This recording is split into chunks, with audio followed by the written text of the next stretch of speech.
Good morning, everybody, and welcome to episode 69 of Productivity Mastery, the podcast that I'm leading, Stonianko, productivity coach.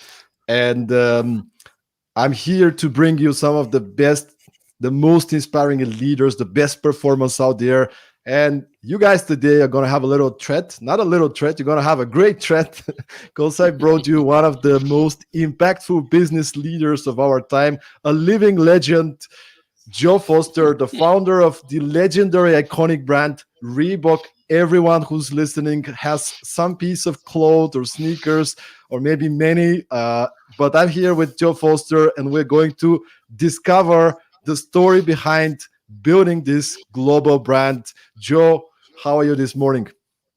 Well, thank you, Stone. What a nice introduction. And this morning, I'm fine. It's great. The weather's good and sun's shining. So why should we not be fine? It's good. And thank you for the invitation. It's going to be very interesting. I'm very humbled and honored to have you here. And by the way, everybody who's tuning in right now, if you're listening, if you share this live stream, you get a chance to get one of the 3 copies of Joe Foster's new book. Joe, would you show us the book? I know you have a copy next to you. I know. Here we are. This There is you it. go. Shoemaker. This book, the paper copy, is actually coming out today. So you're going to be one of the first people that will receive a paper copy of the book. And I can't wait to dive into this. Joe, why don't you tell us what was the reason to actually write this book? Well, the reason was that the Foster family, had been involved in sports footwear from the invention of the spike track shoe in 1895 by my grandfather, and right up to present day. I retired in the end of 1989 and took it easy, laid back, watch the world go by, and enjoy life a bit with a lot of my friends. But then, the computer, Wikipedia, Google, these things start to grow, and I'm reading. This is the way that Reebok started. Reebok just changed its name from Jedward. So many stories that were wrong, totally wrong. There was even a photograph on Wikipedia. This is Joe Foster, founder of Reebok, and I've no idea who that person was at all. So I was thinking, come on, we've got to do something here. Maybe if I sit down and write a book and tell the story, maybe enough people will read that. So now the mission is to get it to number 1, and then people will know how Reebok started, where it came from, the origins of the family, the Jedward Foster family business, and where that came from. So that was the reason for writing the book. And could you maybe give us a little bit of a context of, I listened to the book already a couple of times on the audio version, and I found it really a brilliant business book, but it has also a lot of personal stories, a lot of lessons in between the lines. And if you can maybe lead us through the beginnings of the company. So as you were explaining in the book, you had to leave the company, the family company, and start your own with your brother. So could you maybe share this part of the story? Why did you guys decided to actually start on your own? Well, of course, as I just mentioned earlier, 1895, my grandfather invented, or certainly pioneered, spike running shoes. And that was the start of his business. And he had world records posted in his shoes in 1904, as early as that. We had a World War I, but in the 1920s, he had an era where he provided shoes for every Olympian and so many gold medals. But those were early days. People didn't know about that. Only athletes knew about that. He died in 1933, and I was born in 1935. But I was born on his birthday. So 15 months after he died, I was born on his birthday. This is why I had to be called Joe Foster as well. He was Joe Foster. I'm called Joe Foster. And I'm born 4 years before World War II. So once again, the company's plunged into a war. Nobody needs running shoes. Its army boots are being made and repaired. It's 1945. I'm 10 years old. The war is over, and I probably start a different childhood. So again, great, but socializing was very localized around the local churches and things. That was how social. So, okay, this is fine. And I have an education. I go to college and my education is more engineering than footwear. And at 17, I actually come into the J.W. Foster business, which is now in the hands of my father and uncle. So they're taking on the business from their father. And 1 year, I didn't take much notice, just 1 year in the business. And then at 18, we had to go, both Jeff and I had to go to do national service, which was 2 years in the armed forces, a relic of the wartime. We had to do this 2 years. And that 2 years made a difference. Because no longer is mother doing your washing, making your meals, doing all the things for you. You're no longer part of the family. You have to look after yourself. You learn discipline, and you learn to be self-sufficient. So it's a different life. And Jeff had gone to Germany. He did his national service in Germany. He saw Adidas. He saw Puma. So we come back after 2 years, and we come back to a business. And now our eyes are open. We're not just part of something which is expected. Now we step back and we look and we see a failing business.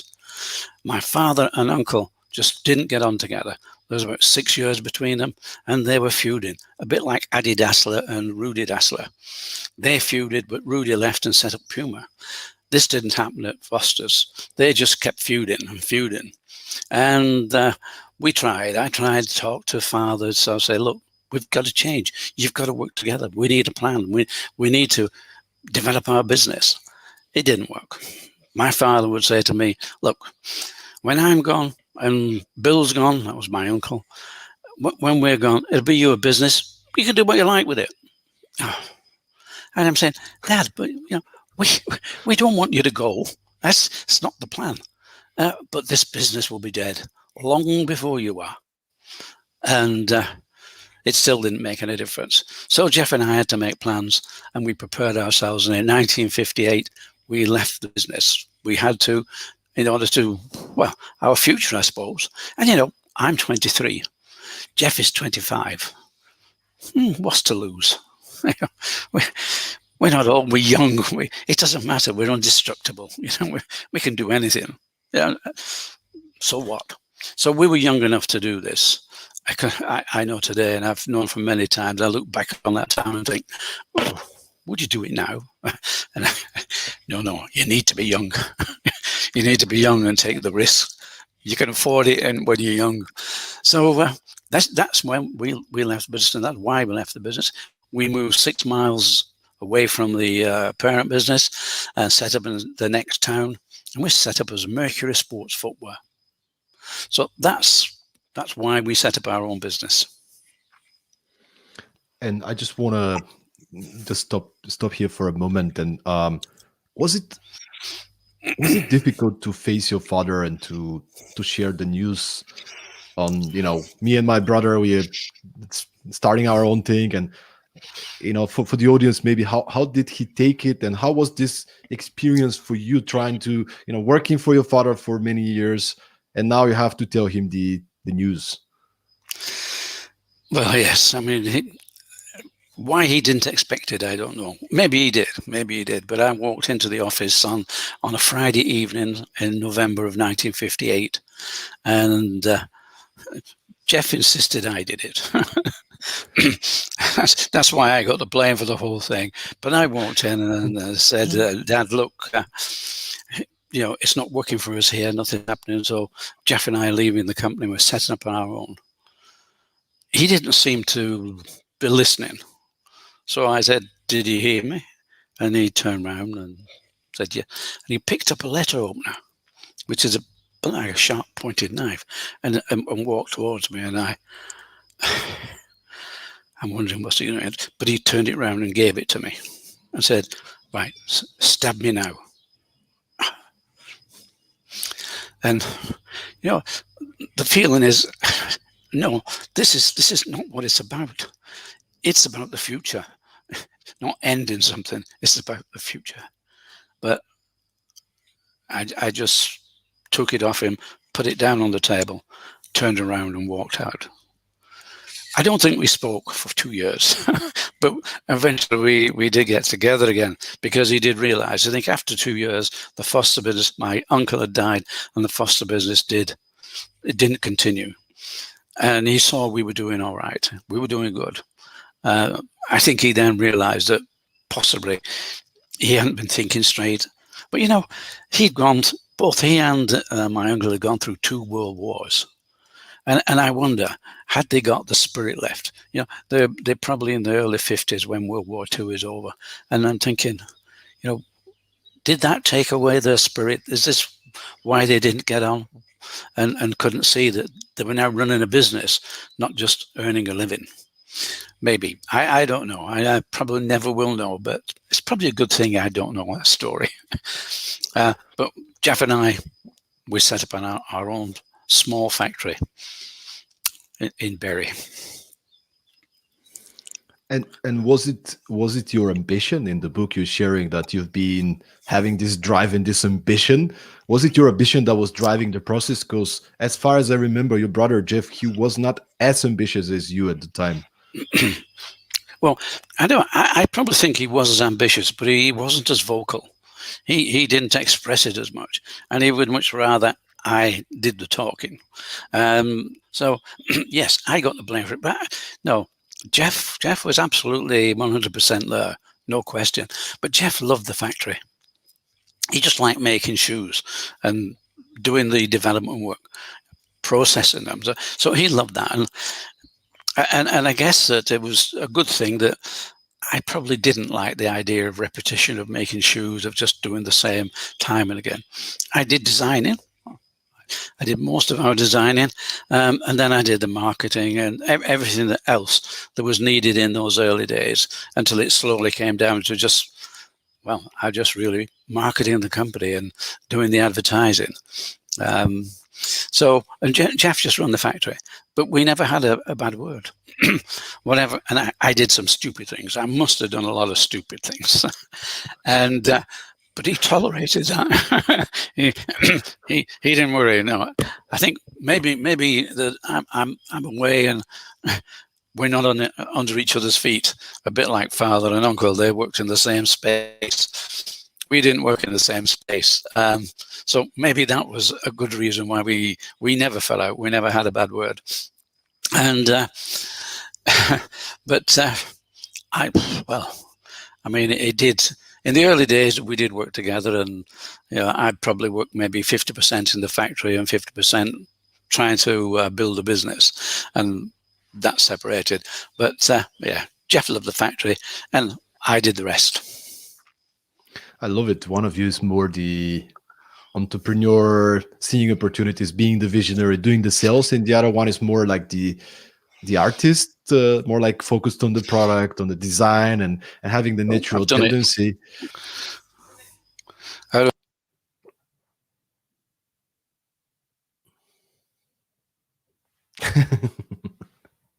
We had this with Joe. When the headphones stop working, he will give me a sign like this. So now he's going to set it up. Not yet. It's still down. No. Meanwhile, while we're waiting for Joe, I just want to remind you, everybody, that if you share the stream, if you share this live stream on LinkedIn and on YouTube, you get a chance to get one of the... Can you hear? Yes, thumbs up. I can hear me now. Thumbs up for Julia. Yeah, Julia is. I'm going to have to cut this off, and just join it so that I don't have a volume control. It catches against the chair down here, and as I said, I move around, and I obviously cut it off. It's part of the entertainment. This is part of the show, people. Hey look, that's a live show. I do this all the time. And it's a good reminder for everybody that you can today go and get a copy of Joe Foster's book, the whole story, all the details, all the good, the bad, and ugly. Shoemaker, I already listened to it twice. And if you share the stream, if you share the live stream on LinkedIn, you get a chance to get 1 or 3 coffees that I'm going to give away for the listeners of Productivity Mastery. But let's get back on track, Joe. Right. Let's get back on track. I have a question about... maybe if you can share with the audience, there's a lot of startup founders listening, a lot of entrepreneurs, and many of these early stage founders, because I work with a lot of founders myself as part of my job. And we ask them, what is the vision for your company, for example, right? And they say, in 3 years, we are the leading provider of this, and we're gonna make a $5 billion exit to Amazon. And we kind of paint the picture that success is easy, right? Because we look at these 5 super successful people who made it for maybe a long time, but we only see the positive side of the thing. And I want you to maybe share a little bit, what does it really take to win and succeed? Like how many hours have you been working weekly? All the effort, all the sacrifices, like what does it really take? What did it take you and Jeff to take the company, to lift it off the ground?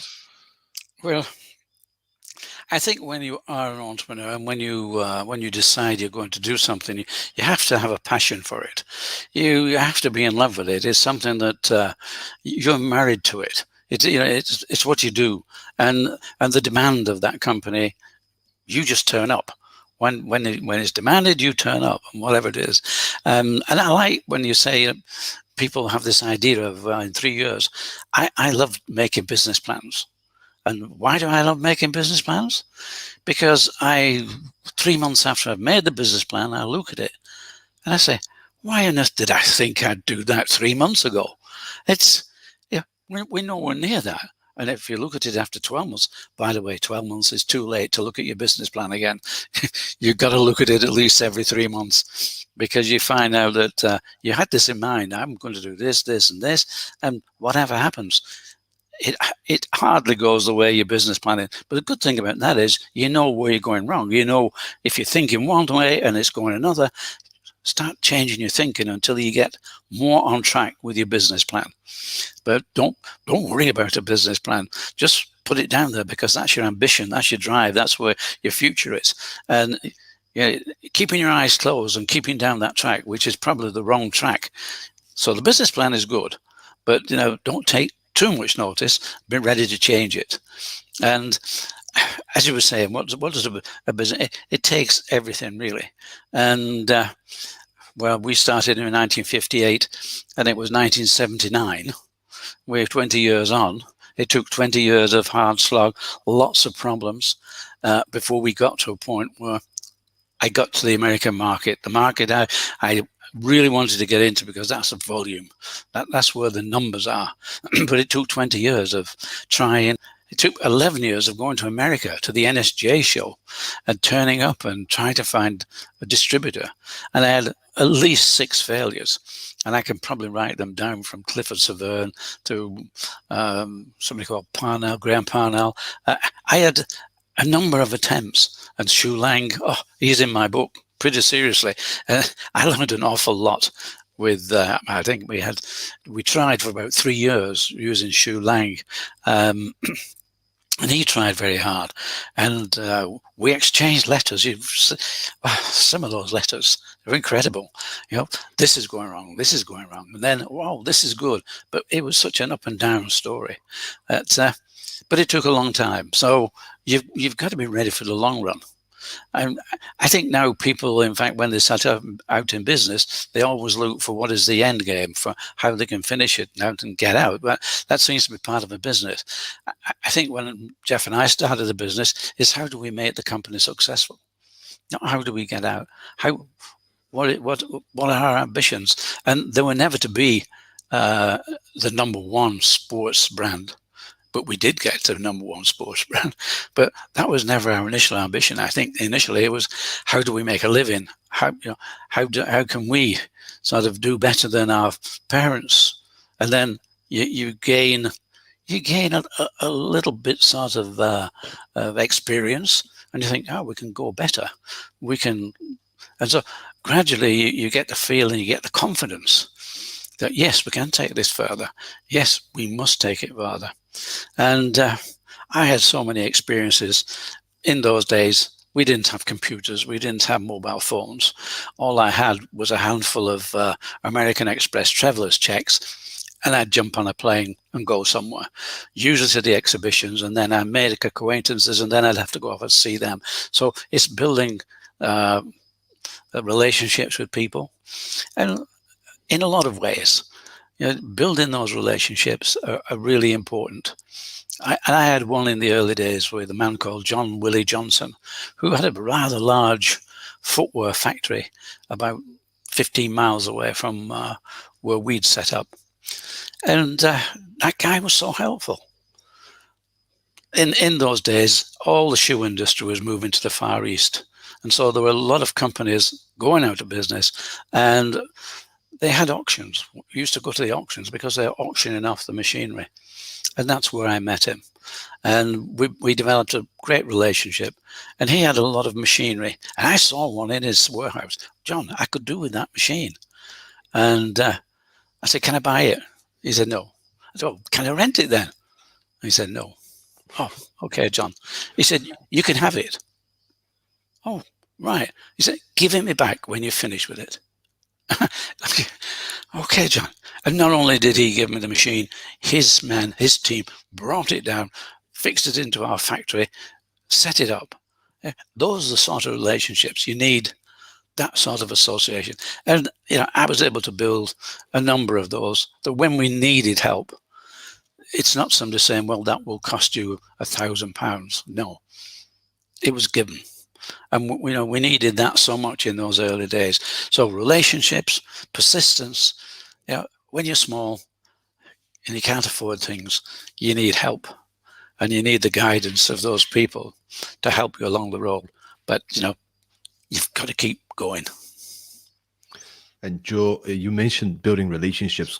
Could you share some secrets with us? What helped you to build these strong relationships, this trust with people? What was some of the things that really worked for you during the years? Well, you meet people and you make a judgment. You either like them or not. And if you like them, you work with them, and you can see that. Now, not everything works. I have a great faith in people. And I find that probably 90% of the time that's worked for me. But there are people who've let me down, and you will find that. But it's having faith in your fellow beings. You've got to have that faith. If you're always suspicious of everybody you meet, I think you'll never go forward. You have to take a chance. A bit like the ABBA song, "Take a Chance on Me." So You've got to say that. In a way, you start with trust by default, right? Yes. Like your default is, I trust you 100%, and you let people do what they do. And obviously at some point you can change your mind, but but the initial point is, the default is, I trust you, I give you my trust, and let's take it from there. Yes, I think if you show trust and you show that faith in somebody, that 90% of the time it does pay off. Not all the time. It's like, employing people with talent is good. Employing people with ego is bad. And you can sometimes find that these people have more ego than talent. But you usually find when you're employing people or you're taking people in to help you, they're the ones that come to you. Putting an advert in somewhere and then trying to interview. I think I probably interviewed 2 people in my whole career. The rest of the people that actually came in, I didn't need to look for them. They were looking for me. And I think that's the best way. You get, really, you don't need the most talented people. You need the people who are really going to be eager, good, with passion. If they have passion, that's the thing that takes them that extra step, that extra mile. I think people with talent tend to be, and you probably read the stories. I don't know if you listen to Sneakernomics. Sneakernomics is a podcast that's put out by the BBC.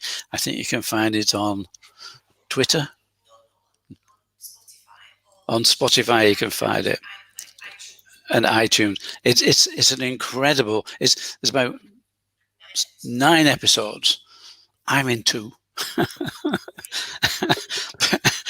But really, it's a big fight between, first of all, the Dasslers, how they fought each other, and then Adidas and Nike. So it was Adidas and Nike, their fight, and the dirty tricks. You know, amazing.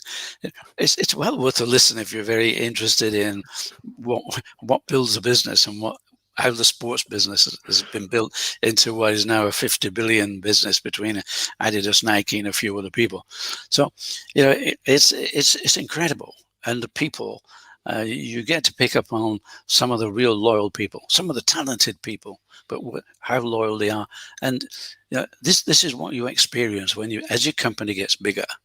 Uh, it needs a lot of people, and you need them to be able to work on their own and to take the company forward. And this is such an important point. And actually, I want to we have a number of questions coming. I want to ask the first question coming from Gabriel Bogdanova. Hello, Gabriel. Thank you for being with us today. And she's first saying, thank you for being so authentic, Joe. Would you share what are some of the most critical core values and principles that you have followed from the very beginning of your personal and leadership journey, and they have never let you down? Thank you, Gabriel. That's a nice big question. I think that your core principles are you have to be honest. You have to be true. You have to, when you say something, you have to mean it. Don't be deceptive. If people deceive you, they deceive you. But that is a risk you take, being in control of a business. So it's always greet people, as we were talking. Give them the benefit of any doubt. Trust them. But you yourself have got to be seen to be honest, to be straightforward, and to believe. Now, if you believe, you've also got to show that passion, because you have to be passionate. You've got to create a winning culture. If you create that winning culture, it really is surprising how many people come to you. Looks like bees around a honey jar. It's something that attracts people. And we built that winning culture. That we're always going forward. We look at things that we can win that. Yes, we can do it. So we're optimism. Optimism has got to be part of it, and you just have to be authentic. When people see you, they know that when they talk to you, you're not telling them stories. You may be saying something beyond where we are, but that's the ambition. We're saying, yes, we're going to do this. Yes, we can do that. So it's having a very creative attitude. And, when you do take people on, I think you've probably heard the story. If you're the brightest person in the room, you're in the wrong room. Which is correct, because you need bright people. You need people who can move things forward, do things differently. Why employ somebody in a fairly serious position unless they could do it better than you are? So it's being open for that. You've not got to be the person that seems that they know it all and that you're just coming to assist. No, what you're coming to do is to take the lead. And because you're in a position where you can give people that, they've got to believe in you.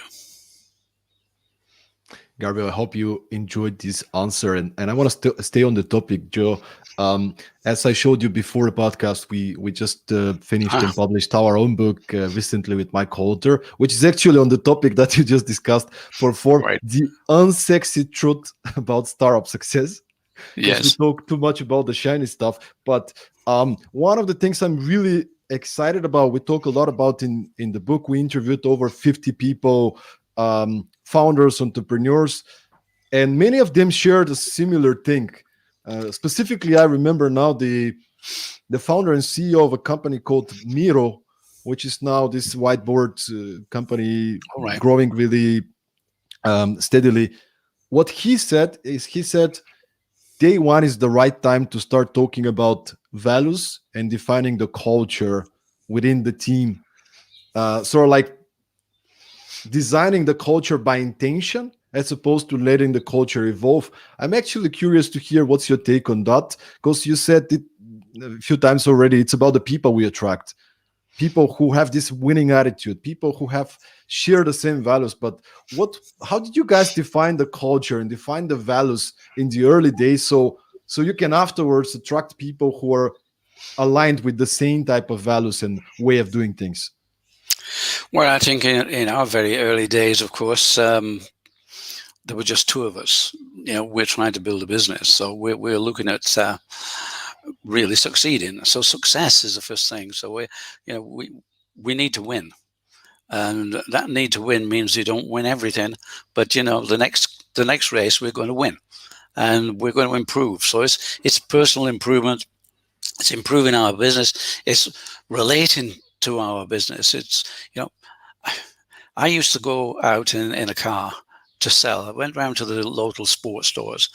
They don't exist anymore. They're now big sports stores now. I used to go to usually run by an ex-footballer who finished his football days, and now he ran the local sports shop. So these guys, and I would go in there and say, "Here I am. I've got Reebok," and he'd look at me and say, "Reebok? Who's Reebok?" And I'd give him a story of who we are, and he'd look up on his shelf and say, "I've got Adidas and I've got Dunlop. Why do I need Reebok?" A very important question for me. Why do I need Reebok? And I realized he didn't need Reebok. That the people who needed Reebok were the athletes, the consumers. So I had to get to the consumers direct. So we start to build that association, and that builds the value. I couldn't say that I ever thought that we were building value in our company right at day one, but I did realize that once we started to deal with people, we did build value, and we did think of people have got to look at us and think we're the best. When we're buying Reebok because they are the best. They're not just selling a product. They're selling us something we can win with, and I think that it starts then that you start to learn the fact that your name, your company, your integrity is so important, and you've got to believe in it. And as you believe in that, you actually sell that company to other people. You sell your ideas and your belief. And it is absolutely part of the belief, the integrity. And you show that. We had a lot of problems. I had a very simple one. The north of England is very wet, usually. It rains a lot. And our runners would go out on wet days and go and cross fields. And we did recognize the fact that if your shoe was either white or blue, you would sell them. Any other color was a bit, didn't work. So we made these blue shoes, nice blue suede. People going out in the wet, they were coming home, taking the shoes off, and the sock, they would have a nice sock, or even the foot was blue. It had taken on the dye that was in the leather, had gone into the socks. The athletes themselves were not that worried, but their wives, they were saying, "Look at this. Now we've got blue socks." We were a bit destroyed. All these blue socks and people complaining. So we went to the tannery where we got our leather from, said, "Look, what's happened? What's there?" Oh, they apologized. They'd forgotten to wash out the excess dye when they dyed the leather. So we were having problems. So what did we do? Any athletes that came by, and we actually advertise and say, "If you've got a pair of our shoes and they're turning your socks blue, please send them back. We will replace them. And we'll also send you some socks," which we did. But, we sent them blue socks. So we sent them, and they loved it. And the wives loved it. Instead of turning the white socks blue, now we sent them blue socks. So you turn around. It's a very simple situation, but it can be very annoying to some people. You're out there and the socks turn blue. So it's actually getting into your business, being part of it. You really know what you're doing. You're not a shoemaker and suddenly socks turn blue. No, you're providing athletes with a product, and that product, it's got to be right. And if it isn't right, and you're not right all the time, it's whatever way you do. Like I say, I made many mistakes, and probably Jeff was probably mad at me, but never said so at some of the things I did. But, you've got to have the answer. And so you build the value in your company. You build that. And yes, you do start to realize that, look, the name of the company, you've got to have it totally respected. People have got to believe in you and believe that your company has that value, has something that they can rely on. And by the way, we have another person tuning in, Loretta, who's saying, my first Reebok was blue. I hope she didn't get blue socks. Amazing. Joe, I listened to, when I was preparing for the podcast, I listened to another podcast you did, and you shared something I think really important. I'm not sure about the exact words, but you said something around the lines of, as an entrepreneur, you should expect failure. Don't, and then the second part to it was, don't take too much advice from people. Could you talk to me about these things? Well, I think if you don't expect failure, and I think if you just work on advice, you actually become a professional something of whatever it is, and you work in that profession, doing numbers or whatever. I think if you're an entrepreneur, you're a little bit different. You like to not think you're following a trend, but you're creating one.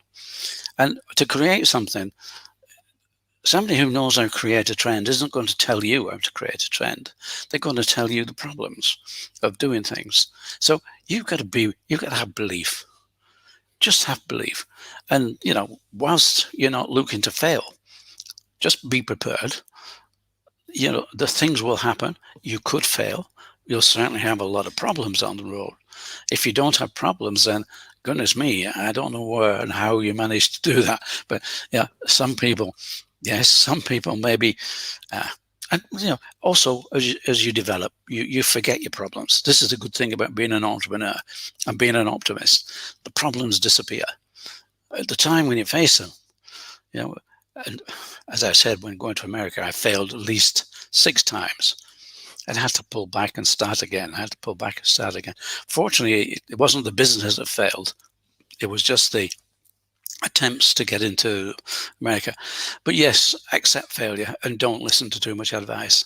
Don't listen too much to me. I can't give you much advice, except believe in yourself.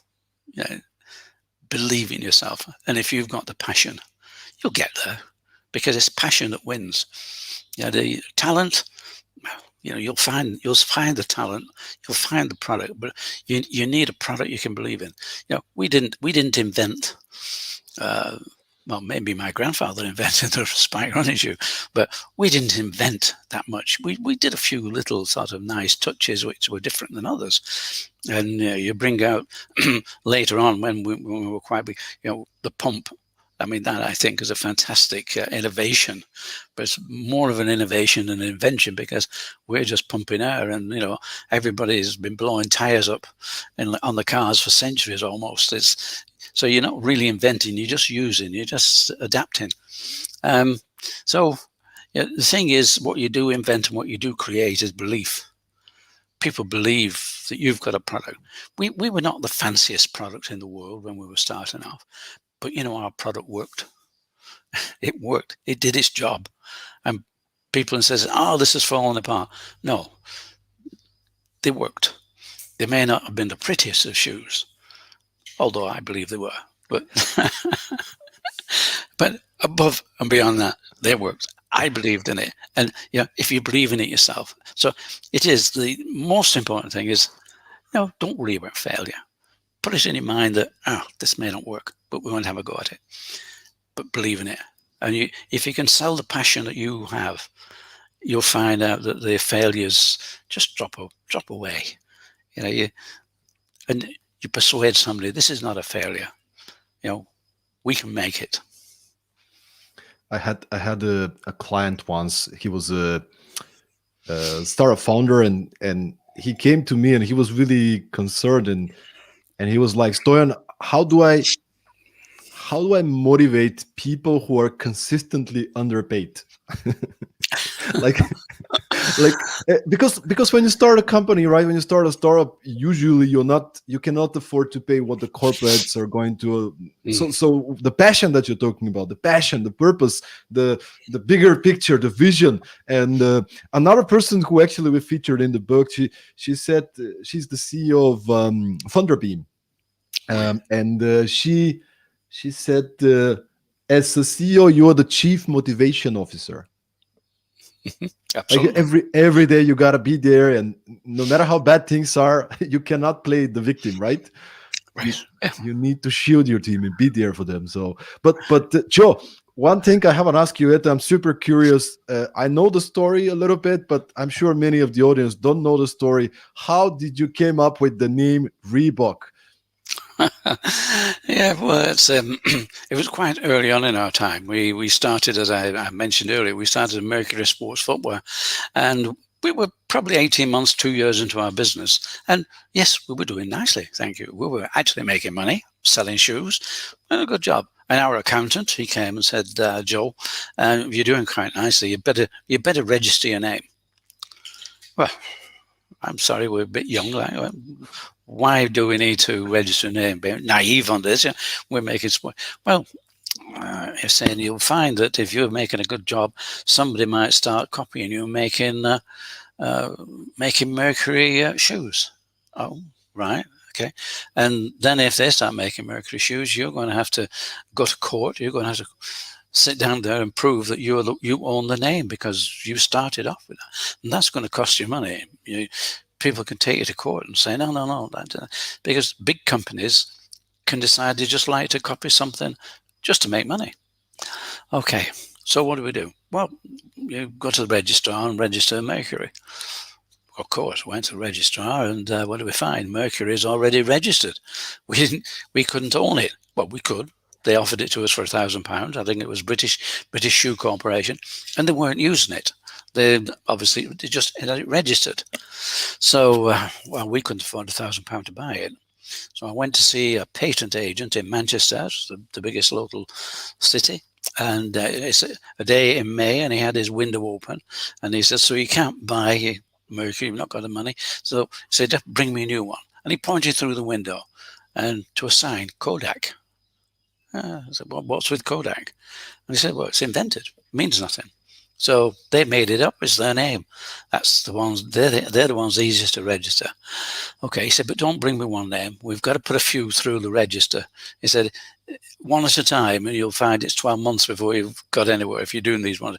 Bring me 10 names." Oh, well, I don't know, Stoyan, if you sat down and tried to think of a name for something, and well, it goes through, and you get some. It's actually quite fun sometimes because you come up with some weird names, really, and we did. We come, but we come up with Cougar, Falcon, something aggressive, something that sounded like sports company. Get on with it.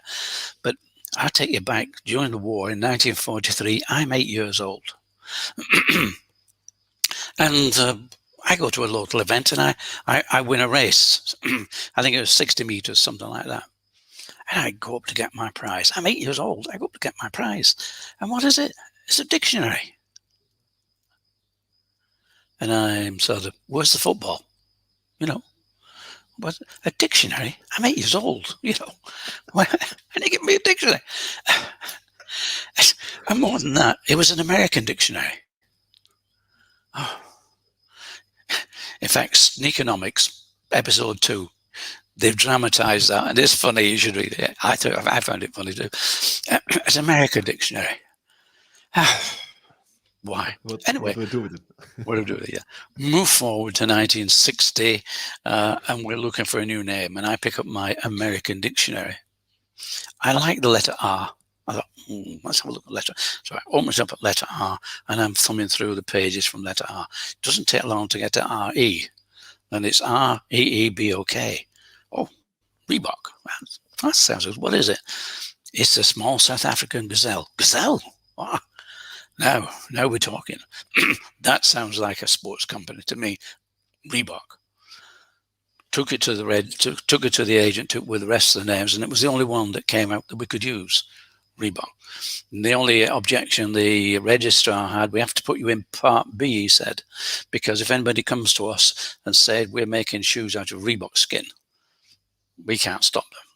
Well, Jeff and I thought, what's the chance of that? However, so we registered Reebok. 20 years later, the registrar came back and said, we're moving to Part A of the register. And why? He said, because everybody now knows that Reebok is a shoe, not an animal. So that's how we got Reebok. from a dictionary, an American dictionary, one in 1943 when I was an 8-year-old. It's amazing. It's amazing. It's like when you hear these stories and everybody, kind of assumes that, I don't know, everything is just so strategic, and like there's a team of 20 people working on. It's like a dictionary you won when you were 8 years old. Luckily you won, otherwise maybe the name would have been I Well, don't know, like an alligator from Asia. yeah, this is the good fortune of people. You have your good fortune. And failure can sometimes bring that. It's the obstacle. The obstacle was you can't use Mercury, but and it pushed us in a different way. And the good fortune is we came out with a better name. We came out with a much more memorable name, and it's been great. Yeah, these things happen.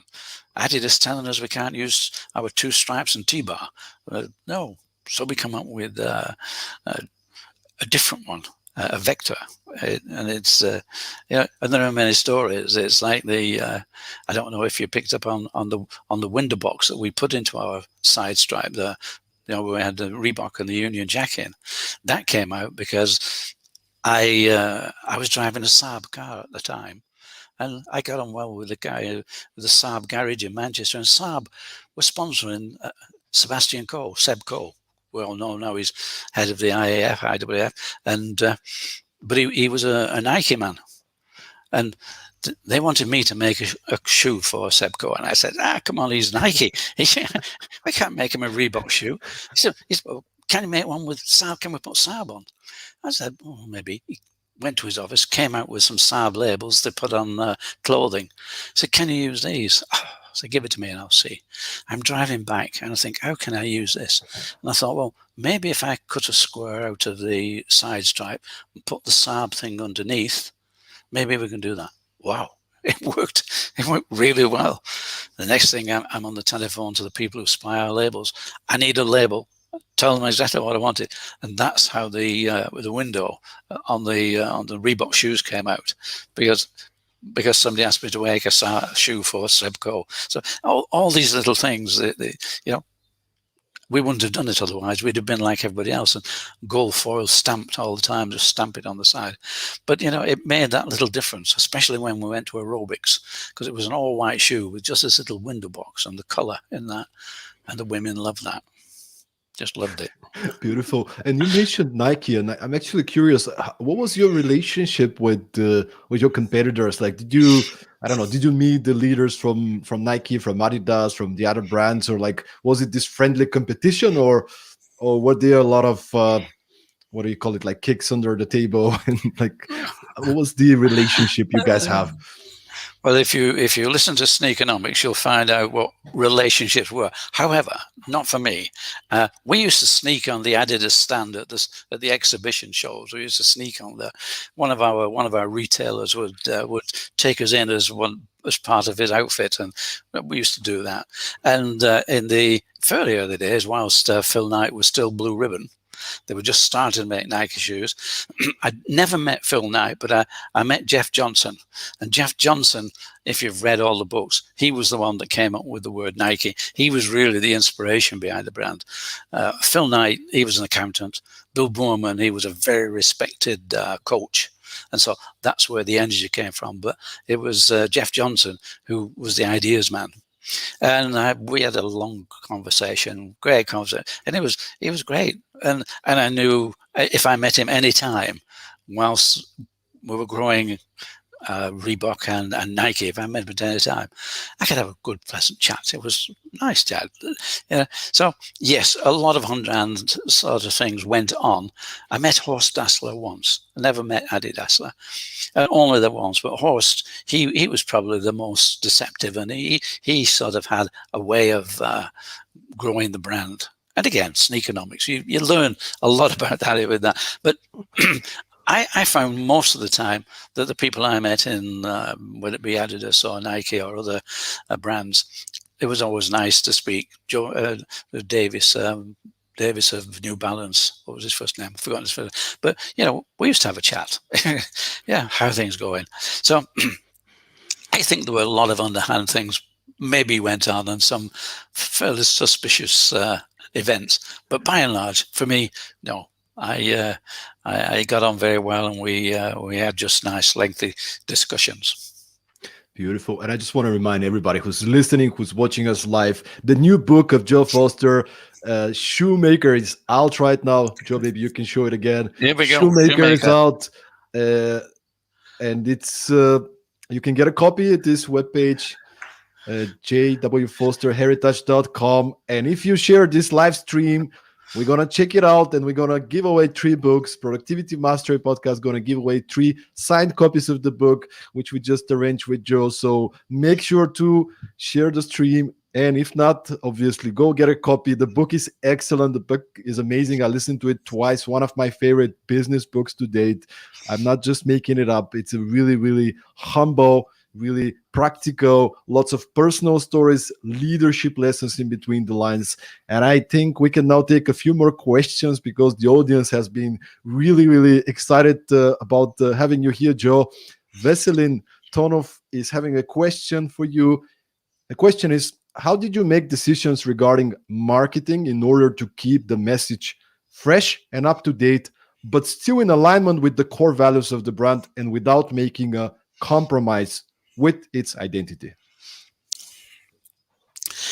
I think with marketing, it's a matter of opportunities, and opportunities do come along. And usually, you're now talking about influencers. Because marketing moved away from just simply advertising and having a new idea. Marketing moved onto the street. We all became fashion brands, and now sport brands are fashion brands. It is the street, so it's influencing, and it's picking the right influences. Nike used to pick up some quite dodgy things, some McEnroe, bit sort of edgy, but being edgy is good. And if you could pick up something edgy, fine. But otherwise, your influencer has to really be somebody who was an influencer, like Shaquille O'Neal, and then maybe the invention. And I think it was D. Brown who was seen pumping up his shoes when Reebok came out with the pumping them up, and then in a competition doing a slam dunk, those sort of things. So your marketing has got to be. It's sports driven, but it's also now driven by entrepreneurs, and it's more and more. So it's aligning up. It's Kanye West with Adidas, and Yeezy. It's like, how do you get the street to take your brand? And it's those brands. Air Jordan, that was the first big thing for Nike, separate brand almost. But the marketing is lining up with the right influence. And influence in these days, it not necessarily is it an athlete, but it's good to stay. If you want to stay as part of a sports brand, which is fashion, then you need probably to have a few top athletes as well to do that. And of course, both Adidas and Nike, past experts, are doing that. But that's their marketing. That's the underlying marketing. The rest, of course, is like we say, it's finding an influencer. But influencing, that's marketing. And like we say, you influence by using sport. And that's the way. That's where you keep your core value. Your core value is you're in sport. You have to have performance products. A lot of people now make very similar products. They have the sporting look, but they may be a designer brand. They have that. But if you want your core brand, you have to have people perform in your product. But to get the volume and get the street, you really need to get the influencers. Great. Veselin, I hope you enjoyed this answer. And we have a question coming also from Razvan Sura, a lot shorter than the others. So what he's asking is, at what point in your journey you were the happiest, and what triggered that? I think really it's probably I could put that the opposite way around, because being happy is the only way you can run a business. Being enthusiastic, being passionate, that's the way to run your business. So happiness is what you do. That is happiness. There are the odd disappointments. There are the things that go wrong, the things you can't change. One of those was when my brother Jeff died just as we got into America. So we're always on a high. We're always doing things right. We're always a leading product. We always have a smile on our face. We're always happy. There are times which are exceptional. We did in Monte Carlo. We did the tennis tournament for Memorial Princess Grace, and all the people from Hollywood come along, and you think, wow, this is fantastic. Frank Sinatra, a lot of Hollywood stars, Jane Seymour, they're all there. We're presenting this, and you're mixing with these people. Was that happiest, or was it just amazing? Happiness really starts off maybe on the first day that you make your first shoe. So maybe I was happiest then. I don't know. Happiest, I'd like to think I was happy for most of the time. I was happy. I just happened to have some very low moments in life, which you do get. But I did so many things, and it's amazing. I think experiences, but I was always happy when we got 5 stars. Aztec got 5 stars in Runner's World, and that was the hook that got us into America. Again, was that maybe that was the happiest moment. And when somebody told me, we've overtaken Nike, we've overtaken Adidas, you're now number 1. We were numero uno according to Sports Goods Intelligence. Wow, but we've been climbing that mountain so rapidly. We've been going so fast, keeping up with the business, that it really is hard to say the happiest. Probably the whole 30 years. I was happy for 30 years, apart from a few very poor, bad moments. But otherwise, what a journey. I enjoyed it all. What a journey, and such a well described in the book Shoemaker. Everybody who's listening, you got to go and get a copy of Shoemaker. But on the topic that you shared, actually, we have a question from Yuan Yankov, that's related to the other part of the story. You said happiness, but also the moments of struggle. So the question is, Yuan is saying, "Hi Joe, and thank you for the inspiring words. What kept you motivated through all these moments of failure? And was there a time when you were close down to give up or start something else?" And I just want to add here what I read in the book, what I listened to in the book. There were a few, I'm not going to spoil it, but there were a few really, really difficult moments that you share in the book. And how did you actually pick yourself up and kept going and kept motivated with all the adversity? Well, thanks for the question, Ewan. It was a long journey. It was, I think I spent 31 years in total, but 20 years were real hard and suffering. And some of the times, I think how you keep going. Now, I kept motivated was when, on most of those occasions, I was the problem. I had maybe overstepped. Maybe I'd taken us too far too soon. Certainly with the distribution, when our distributor went out of business in the UK, that nearly killed it. I think you keep going because you have a responsibility.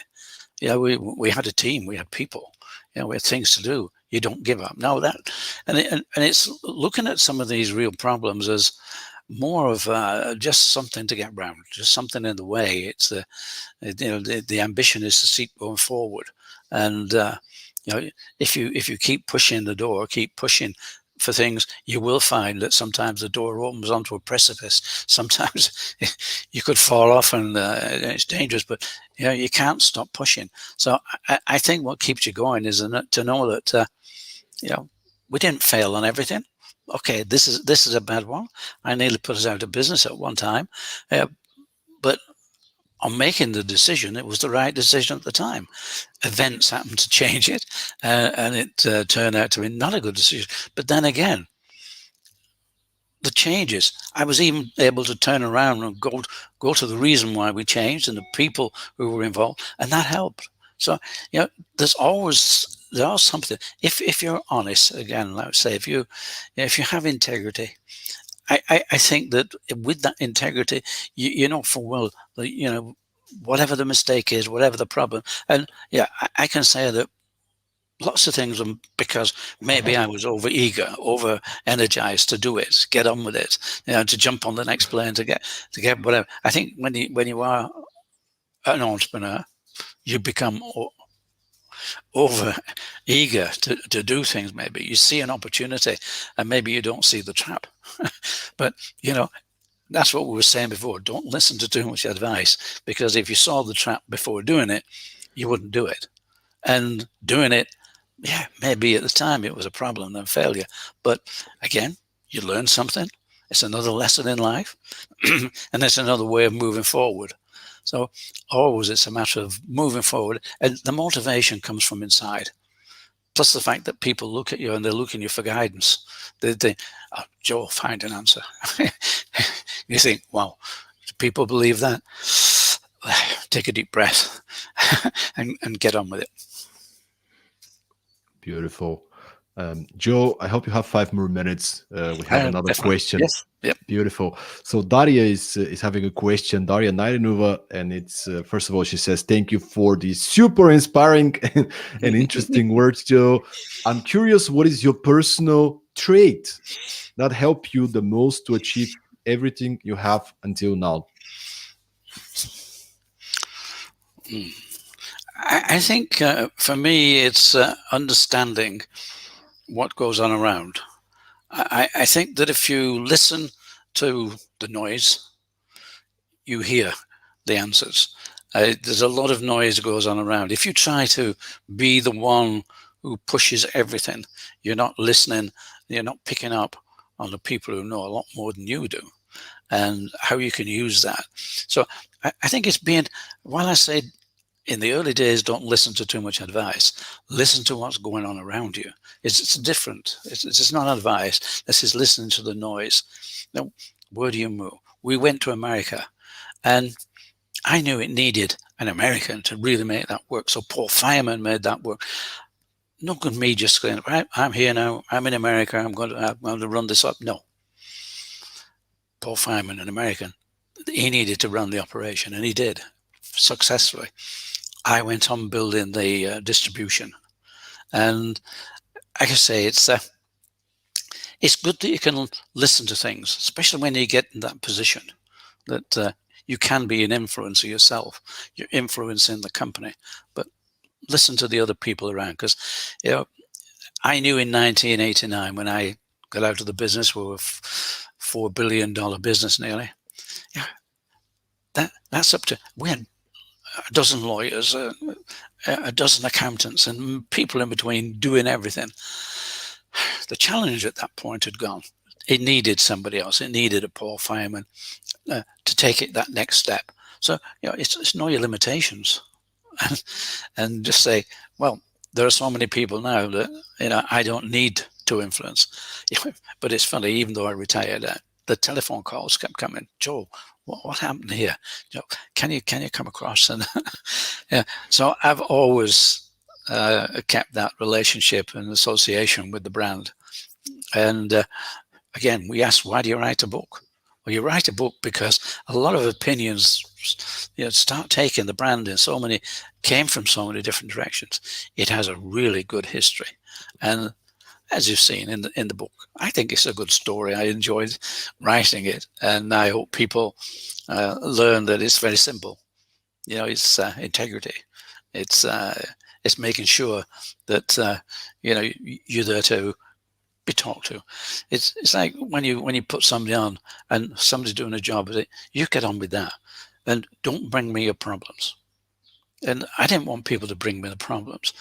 You're in charge. You do it. And if you want to have a talk, fine. If you have a problem, fine. But bring me answers. And so if somebody has a problem, well, which answer should I use? Yeah, we'll talk over which should be the answer. But I'm not going to solve your problems. So it's allowing people that independence, that individuality, and that way people value, and you value them. And this is the final question. I'm just very curious. I had we had the David Allen from Getting Things Done on the podcast, and he spoke about, he phrased this kind of a ambient anxiety, he likes to say it, silencing the ambient anxiety in your mind. And entrepreneurs out there that are passionate, that are driven, I can relate myself. We have so many ideas, right? And unresolved things, and you're jumping around. And how do you yourself, how do you deal with that? How do you calm yourself when you're feeling overwhelmed and your mind is running on too high of a frequency, and you need to kind of cool down a little bit? What do you do when you're feeling overwhelmed and full of so many things, and you need to kind of cool down so you can take a proper decision? Well, I'm not a runner, but this was a good thing about running and about just going out to get fit. I think that you can put your shoes on, go to where you prefer to go. And I'm talking years ago. I don't need to do that now. In fact, I can't run now.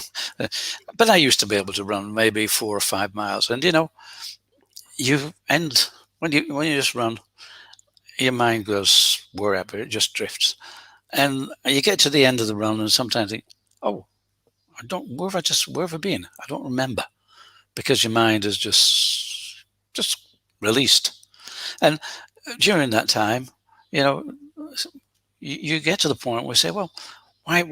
What are you worrying about? What is it? Yeah, you do recognize that as you relax and you go out running, and running has been historically, running has been a good thing that I could do. Just go out training and allow your mind to just relax, because that way, if you just sit down and just try and think about all your problems, I don't think you ever answer them. Yeah, and some of the time, you've just got to sit back and allow them to answer themselves, because you're not there to answer all the questions and all the problems. Yeah, you have a lot of people, and a lot of the people will help. But if you want to unload your mind, I suggest just do some sport. Just do something that go out and try and get a bit of fitness, because it's surprising how much life is easier when you feel fitter.